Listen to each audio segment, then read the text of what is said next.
Di dalam markas, Sierra merekam profesor dan memintanya untuk membuat video pengakuan. Namun ia terkejut karena Marseille dan Benyamin yang tiba-tiba datang ke markas profesor.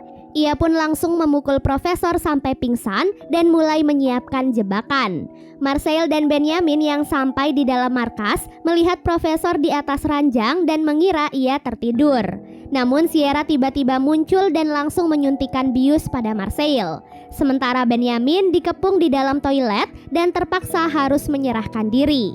Kini Sierra sudah memiliki 3 tawanan, yaitu Profesor, Marseille, dan juga Benyamin. Setelah Arturo tertembak, Monica pun sadar kalau perbuatannya itu akan membahayakan anggota yang lain. Ia pun berusaha sekuat tenaga untuk bisa menyelamatkan Arturo.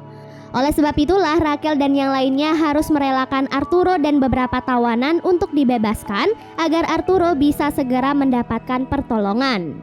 Setelah itu, Tamayo tampil di hadapan awak media untuk mengumumkan tentang pengkhianatan yang dilakukan oleh Sierra.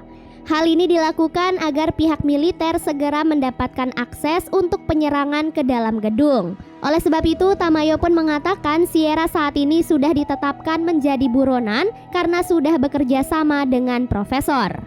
Sierra yang melihat berita itu pun merasa sangat kecewa dengan perkataan Tamayo. Padahal Sierra merasa sudah melakukan tugasnya sebaik mungkin. Namun apa yang ia terima, ia malah difitnah bekerja sama dengan komplotan perampok. Guncangan perasaan yang Sierra rasakan membuat ia merasa tertekan dan ketubannya pun akhirnya pecah. Dalam keadaan itu hanya Profesor, Marseille, dan Benyamin yang bisa membantu proses persalinan Sierra. Alhasil Sierra pun terpaksa membebaskan mereka agar bayinya bisa diselamatkan. Dengan pengetahuan yang ia miliki, Profesor pun akhirnya berhasil menyelamatkan bayi Sierra.